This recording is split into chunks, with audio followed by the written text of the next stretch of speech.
Howdy, folks, and welcome to Moose Podcast 297. Top of the week to you.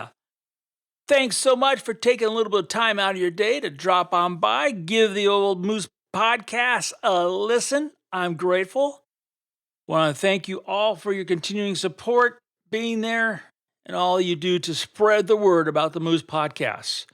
I know I'm not the most conventional podcast, and my content is unique. So I do appreciate you guys and all you do to keep sponsoring it. Also want to thank my good friends at Bedford Camera, bedfords.com. Keep cranking out that good stuff. They got some great classes. You've heard it here before. I can't say it enough. Just what a marvelous place Bedford's is. They've got some great specials going again. They've got those classes, including the conferences, the one I'll be involved in August in Little Rock. I trust you'll be there. In the meantime, you need help, be it technical or trivia, a particular piece of gear with the best prices, free shipping over $99, and of course, you mentioned that good old discount MOOSC, you'll get another 5% off. So check them out, Bedford Camera, bedfords.com. Thanks, guys, for continuing to support the Moose Podcast. Well, let's get right into episode 297, right into questions for the spring quarter. Well, I'm going to start off. I've got one from John. Question is, what card are you actually using in the Z9 you're shooting? John, I use the Pro Grade. I'm using for slot 1 is the 650 gigabyte. And in slot 2 is the 323 or 25 gigabyte card, both Pro Grade. Why the differences? Well, the slot 1 for myself is my stills. Slot 2 is video. So in other words, if I'm shooting just stills, it's going to go into slot 1 until a card is filled up, and then it will overflow into slot 2. If I'm shooting just video, they're going to go straight to slot 2. They go past 1, they go into 2. I do it that way for a couple reasons. The main being that at the end of the day, when I want to deal with getting images off or videos off cards, it just helps me to make sure I have all the stills and videos off. And sometimes I want to keep the video on the card because I'll use it for a reference for the next day shooting. So I don't necessarily want those videos to be removed from the card in the upload or ingest process. So that's just the way I do it in those cards for a number of reasons. One, people at Pro Grade are really great old friends. 2, the Pro Grade were the ones that Nikon used in the Z9 for all that they have did to get that camera out. So between the loyalty and the performance, it was a no-brainer for me. They're not the only cards, it's just the ones I personally prefer. Christy has a great question. Adobe Camera Raw was just updated here in the last week, and the masks have what is really great functionality. So Christy said, kind of a two-part. She goes, I can really see why, Moose, you really like the ACR mask. But do you do more than just... What is this? Oh, do you do more than just simple, basic finishing with them? Well, Christy, basic finishing. It depends on the subject, depends on the photograph, the story I want to tell. Yes, the majority of time I'm doing just basic finishing. But it comes under, in my mind, the umbrella of lighting. I use masks a majority of the time to light, in parentheses, air quotes here. You can't see me doing that by the microphone, but I'm doing air quotes. I'm doing some lighting in post to either clean up or bolster the light that's already there on the subject. So your eye goes to that subject using light and bright first.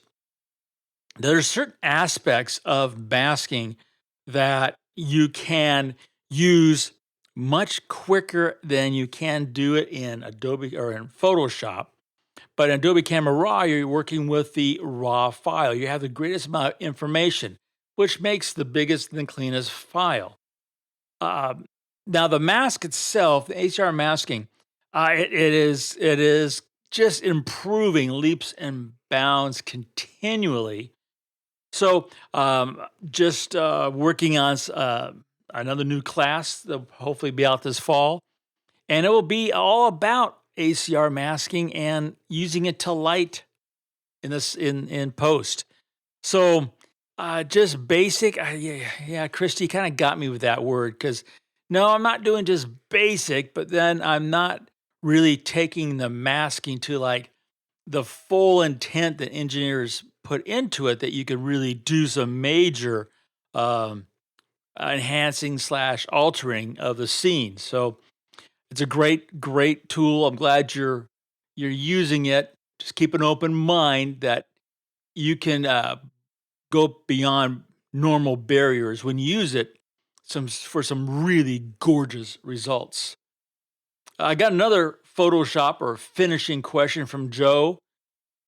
He said, I saw a comment by Joe McNally that said you are he calls you walking with clouds. So, what is your thoughts about cloud replacement in Photoshop? Joe, you read Joe. Wow. Wow. What are the odds, right? Yes, Joe's comment, McNally's comment about me and clouds is I have them in a vast majority of my photographs. That's from a couple reasons. One, I grew up watching clouds and enjoying clouds and the just the majesty that they bring as they float across the skies. At the same time, I kind of share that in my photographs.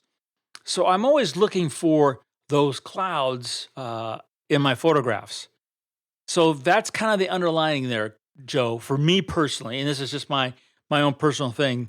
If the clouds aren't there in the scene when I go click with the camera, they're not going to end up being in my photographs afterwards if they weren't there to begin with.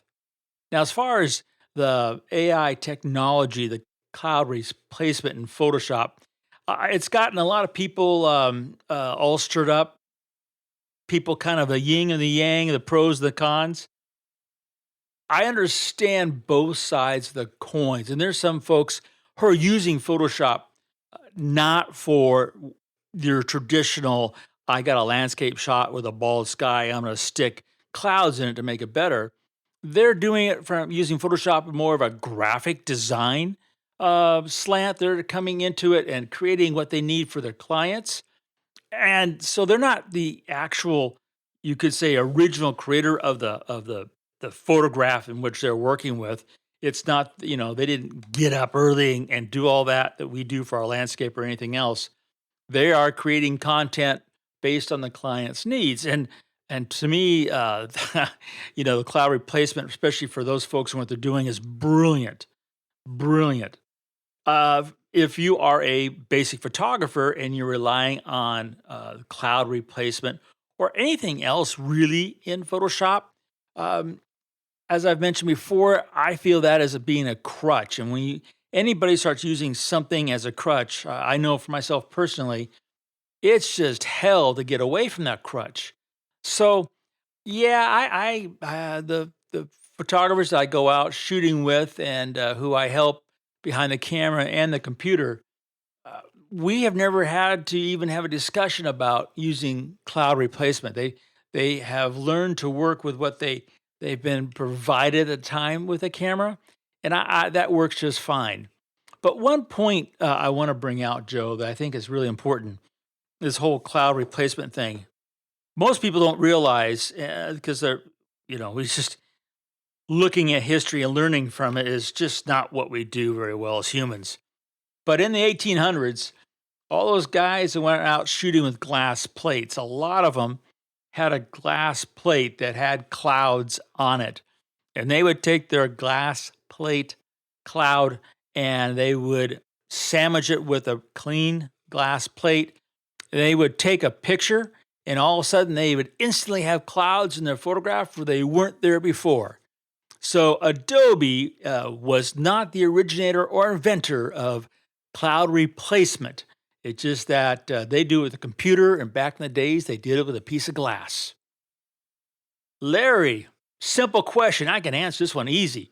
Moose, do you use rechargeable AA batteries in your gear? Hey, Larry. Yeah, I do. I use the envelopes, the new, they're black. What are they called? Masters, I think they are. Double A's, and I have those in my SP5000s and in my myops and my anything that takes AA batteries, my TV remote, garage door opener remote. I use all of the rechargeable batteries I can. And the vast majority of time when I have the ability, I charge them up using a solar panel, not the plug them into the wall. Just trying to keep the green going as long as possible. It's a real simple process to charge in that way. It's really fast and easy. And yeah, I use rechargeable batteries. And for what it's worth, you didn't ask, but I don't have I've never had any issues traveling with batteries in my luggage. I have their old plastic cases that holds the 4 batteries separated, and that's all that TSA is looking for. So yeah, I use them all the time. Carol asks, Moose, do you really shoot every day, or do you just want to shoot every day? Carol, it's the latter. I wish I could shoot every day. That would just absolutely be that would be the bee's knees, man. Let me tell you. As I was talking with on I was interviewed on another podcast. I got to tell you, I'm out there shooting all the time, and there's something in my head will click, and I feel guilty that I'm not back in the office doing what I need to be doing to be making revenue from all that shooting. And then I'll be in the office, and then I start feeling guilty because I'm not out shooting. Because as I mentioned before, the only time I make money is when I'm behind the camera. Now, if I could, yeah, I would shoot every day. I have never had a problem finding something to photograph. So yeah, I would love to shoot every day, but I don't. What I do, no, won't go there. What I do every day is I do pick up the camera. I do practice my hand holding, and I have my 10-pound dumbbell here by the desk, and I do my arm lifts, and at least once a week I have that 180-400 on the Z9, and I practice my hand holding with it and with my panning, so I don't get rusty. If I shot every day, I wouldn't have to do those things, but it's just not the case. But man, Carol, it's a great question. I kind of left the last one for the end because it's a challenging one, and even though I know the question in advance, trying to mentally prep myself for an answer, it's a challenge. So Lori wrote in, is there any critter that I still want to shoot? And if there is, why haven't you shot it yet? Well, Lori, there are actually, the list is extensive. It is not short. Top of the list are some of the very unique forest birds on the Hawaiian Islands. I've only made one kind of half-hearted attempt. I would love to get over there. I had a friend I guess it was in the late 90s, before digital, who was over there, it seemed like every month, and he just got some gorgeous shots. And sadly, some of the birds that are gone extinct, they use his photographs as a reference because they're gone. Those birds in Hawaii, I mean, if you know birds of North America, we kind of got the short end stick of cool birds of this planet. I mean, there's some birds like in Borneo and like in Hawaii and down in South America. They're just like there's no sci-fi movie that's even come close to make something that looks like what's out there in reality. And the birds in Hawaii, I can't even pronounce their names, but I always wanted to really just knock it out of the park photographing them. And I think I've got two little, kind of mega dot shots, and that's it. So they're on the list. The black-footed ferret, spending meaningful time with them is, boy, I give my eye teeth for that. The swift fox that's here in Montana that was reintroduced as a very endangered, unknown to the public kind of little fox. I would love to have really a long-term project with them. It's a cousin of like the Salmon King kit fox, Canadian kit fox, or red foxes, or a cross fox. The swift fox, high on that list. Then we go to some others, and just the way it is. But some of the other species I really want to photograph, I don't think I'll ever have the opportunity, but they're still on the list. And the reason why is because they're in Russia and they're in that part of the world. And yeah, I just don't think, to be honest with you, I have the balls to take my expensive gear and go into Russia and just kind of be a wildlife photographer tripping around trying to photograph some of the, um, some of the amazing things. I really like to work with their bears. While it should be similar to North America's grizzly bear, they have a little bit different world, and I would love to be able to photograph that. There are some amazing things with their birds. Siberian cranes would be something that I would love to do. They got some little small dudes, moles and mice that are just off the chart crazy that I would like to work. And all of those critters that I'm mentioning, sadly, they're all ones that are kind of on the edge. They're disappearing, and that's partly why I have a fascination or desire to photograph them. At the same time, I've heard about them forever with the biologists I work with.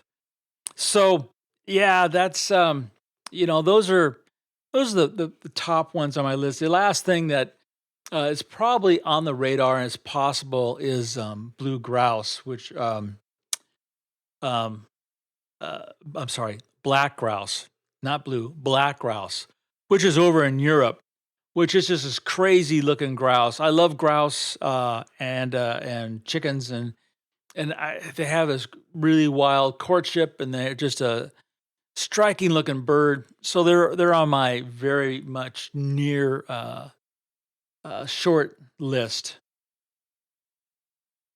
And Laura, I don't kind of you. Well, I don't know if you were talking about landscapes and aviation as well. The way you phrased it, you could definitely said critters, which of course got my attention. When it comes to landscapes, I have nothing on my list that is a must before I kiss off this world. When it comes to aviation, yeah, there is a lot of aircraft out there, mostly very old ones that I would just love to spend time with. This past weekend, got to work a little bit with one of them on that list, the Staggerwing.